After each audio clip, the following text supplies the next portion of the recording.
I think the component around this that I'm going to throw to the other side, apart from, of course, getting your wife to crush you so you're really motivated. It's like the greatest hack ever. Well, this is the education and team size of it, or side of it. Right. So one of the things that really helped me become more comfortable with becoming a property investor is actually hanging around more property investors. Like I remember, and I may have told this story on this podcast, I can't actually remember, is that when I had my first property, so I had one investment property, and like I was bitching and moaning about some doors that had to be fixed. And I was at a property event, and the guy I was bitching and moaning about, who was listening graciously, I'm going to add in here, had like 40 properties. So he's hearing me, this newbie with one property. Keep telling me about your doors, Charlie. Yeah, and I'm telling him about these doors, and then eventually I'm like, I just can only imagine what was running through his mind of like, well, that's cute. It's like, he do you see what I mean? Me, he was not there. Yeah, so but on the other side of things, being in that environment completely normalized some of these things for me. Mm. And I would look at it and go, if you're someone who isn't a property investor today, or you're early on in that journey still, and if you've got a couple of properties still, and even more, it still applies. If you start hanging around people that have got 10 plus, and that becomes the norm, you're going to start feeling a lot more comfortable around the ideas of what goes into being a property investor, not to mention being able to learn from these guys. Because what can be very challenging is that, you're not an investor in this example, and you're sitting there and something comes up and you don't quite know how to handle it. Well, if you can talk to someone and say like, oh, look, man, this door, it's not working. Yes, of course, doors get screwed on every property, right? Just get a new door. It's the cost of doing business. It's a tax deduction. Yeah. Well, suddenly I'm comfortable. Where it's like, if you don't have that in your environment when you're a newer property investor, all the uncertainty and everything, I think, just drives up fear and scarcity and a whole bunch of things, which would be much easier to cross with the right people around you. So these are other investors, these are buyer's agents, mortgage brokers. Like, how's your relationship with debt changed since knowing Aaron, our mortgage broker?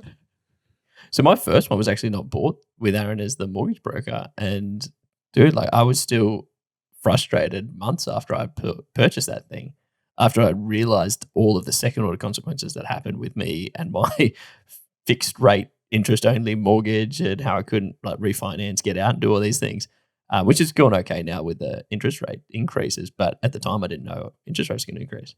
And then when I started speaking with Aaron, I'm like, there's a completely different game here. And I'm like, the guy I was using just has no idea. He was a tick and flick, get the thing done. And then when I had the right team around me, like Aaron, the mortgage broker, there were just so many things that I didn't know at the time that I should have known, that then I applied that into future properties. Going further at the education piece, for myself, like I'd read Rich Dad, Poor Dad. I'm sure you have too, right? I'll put out some of the basics from here. Are there any other pieces of education you feel are really important for someone earlier on that would make a difference in them being set up to this, right? And I just use the analogy here. If you're going to be a surgeon, right, getting the education before you do surgery, really imperative. I would say that type of thing applies to property as well. This is not a trial and error game, right? You want to definitely do some skill work before. Yes. Yeah, that surgery is amazing. I think one of the education, and I don't know if we might have spoken about it here on the podcast before, was a book by a guy called George Antone, which was The Debt Millionaire. Essential title. It's a horrific title, and it's a trash title. And if I could retitle it, I would, but I can't. So I think that is a great book for understanding like the fundamentals around what happens with property, and some of the calculations that he puts in and some of the scenarios he runs through. I think he's almost like a mandatory.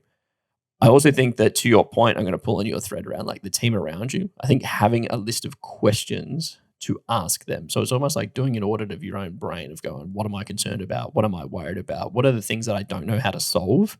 And leaning on them to ask them, or a friend who's done the thing that you're trying to do, like buy multiple properties, and just ask them.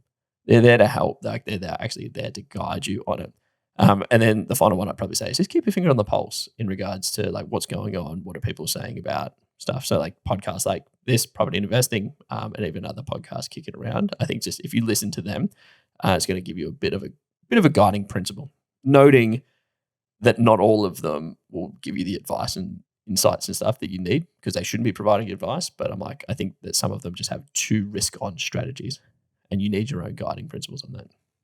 How do you feel about property mentors? Like I've seen this pop up more recently in the last couple of years where people are actually offering like mentoring services to help you on your property investing journey.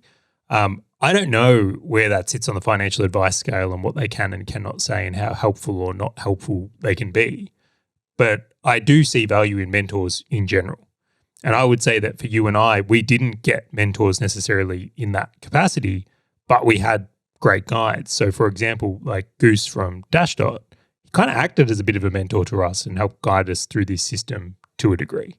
You'd have to say that there was a bit of like mentorship in that. How do you feel about that for someone who's getting started? I think, especially if you're trying to level up from nothing to something, where you're trying to build up your confidence and get to a point where you know enough to make a decision. Because you can remember, like I had 12 years where I just didn't know enough to make a decision. And that was just on me for not getting the right information, not getting the actual guidance and not being deliberate on it.